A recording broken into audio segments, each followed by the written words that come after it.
এই লোকটির কাছে 12,000 কোটি টাকার নকল নোটের ভান্ডার ছিল, কিন্তু আশ্চর্যের বিষয় হলো সে এই নোটের 1 টাকাও খরচ করতে পারত না, কারণ বাজারে একটি নতুন মেশিন এসেছে যা খুব সহজেই নকল নোট ধরতে পারে। আসলে এই লোকটি ভারতেই সবচেয়ে বেশি নকল নোট ছাপাতো। সে প্রতিদিন 1 কোটি টাকার নকল নোট ছাপাতো, কিন্তু এই নতুন মেশিনের কারণে তার তৈরি 60 টন নকল নোট এক ঝটকায় নষ্ট হয়ে যায়। সে বুঝে উঠতে পারছিল না এখন কি করবে। ঠিক তখনই তার একজন লোক তাকে কিছু নতুন নকল নোট দেখাল, যা এক স্থানীয় কারিগর তৈরি করেছে। আশ্চর্যের বিষয় হলো এই নোটগুলো মেশিনের টেস্ট সহজেই পাস করে যায়। এটা দেখে লোকটি অবাক হয়ে গেল। তার কাছে নকল নোট বানানোর জন্য বিশ্বের সবচেয়ে দামি প্রযুক্তি ছিল, অথচ একটি সাধারণ ছেলে তার চেয়ে অনেক ভালো নকল নোট বানাচ্ছে। সে সঙ্গে সঙ্গে ওই কারিগরকে ধরে আনে। তার নাম সানি। সে আগে একজন দক্ষ চিত্রশিল্পী ছিল। তার শিল্প এতটাই নিখুঁত ছিল যে আসল আর নকলের মধ্যে পার্থক্য বোঝা খুব কঠিন ছিল। কিন্তু একদিন তার বান্ধবী তার গরিবের কারণে তাকে ছেড়ে চলে যায়। সেদিনই সানি ঠিক করে ফেলে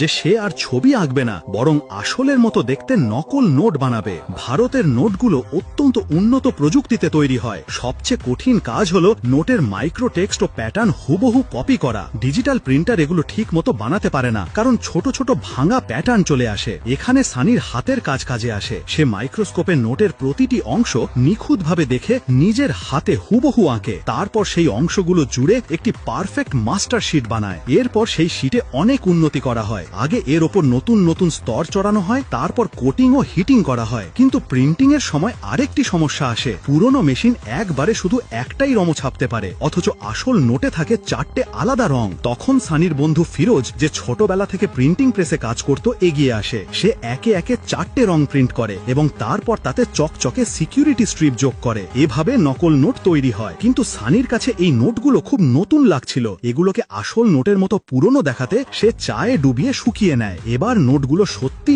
আসল নোটের মতো দেখাতে শুরু করে। তারপর তারা এই নোটগুলো টেস্ট করতে একটি মদের দোকানে যায়। দোকানদার নোট নিয়ে হাতে লাগাতেই বুঝে ফেলে যে নোটগুলো নকল। কোনো রকমে তারা সেখান থেকে পালিয়ে আসে। বাড়ি ফিরে সানি ভাবতে থাকে এত কষ্ট করে বানানো নোটগুলো শেষমেশ ধরা পড়ল কিভাবে। তখন সে আরেকটি টেস্ট করে। সে তার বন্ধুকে চোখ বেঁধে আসল আর নকল নোটের মধ্যে নকল নোট চেনার জন্য বলে। তার বন্ধু হাতে লাগাতেই নকল নোট চিনে ফেলে। এবার সানির বুঝতে দেরি হয় না, সমস্যাটা নোটের কাগজেই।